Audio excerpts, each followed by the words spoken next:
what it looks like, what Dr. Courtney tells me, William Courtney tells me, is that, I can't remember the exact date, but they've discovered that inside your body you have an endocannabinoid system, which is a system of cannabis receptors that are located throughout your body.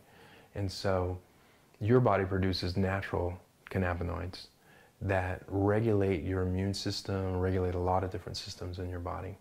And that's why they're starting to think that cannabis helps people that have autoimmune disease, like rheumatoid arthritis. It's another one. That's the one that his partner had, was the rheumatoid arthritis. And that's the one that cannabis, through intensive juicing and mega doses of cannabinoids, she's been able to completely get off of all pharmaceuticals and is being asked to lecture at world lectures on cannabis.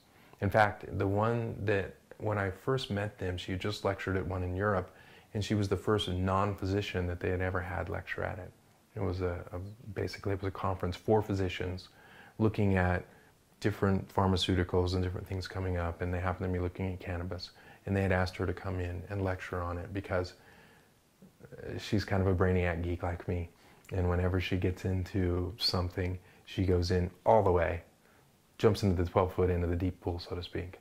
And so she had gone out and done the research on it, and what she found was that it was the thing that would keep her rheumatoid arthritis at bay and in fact start to cure some of the effects.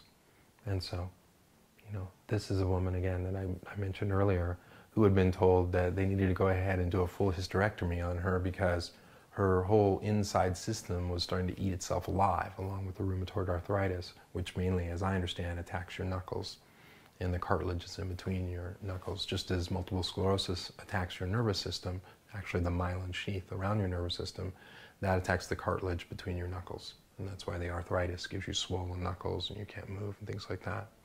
And it was starting to attack the inside of her body.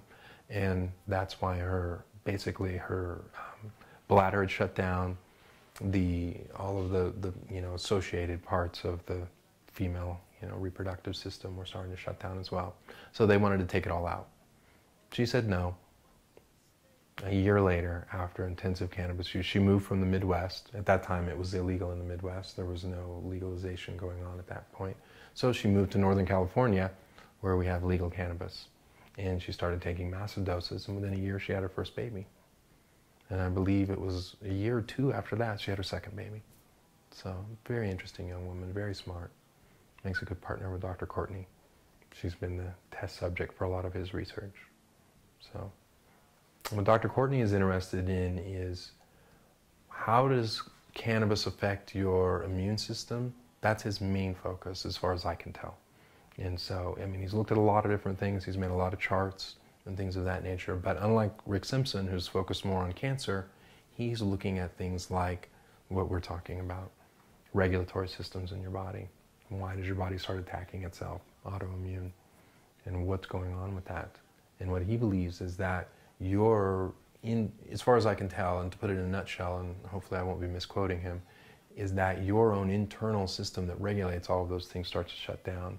And by flooding your system with cannabinoids from the cannabis plant, your body can essentially kind of get jump-started and start to regulate again in a proper way. So that's what we were talking about in the medical history. So how did you get started in farming? How did I get farming cannabis? Yeah. I mean, what triggered that? I mean, what was the initiation? And did it have to do with EMS? Or good question. No, it didn't. I mean, I got into cannabis essentially for a couple of reasons. I would say that the first one being that I'm into plants.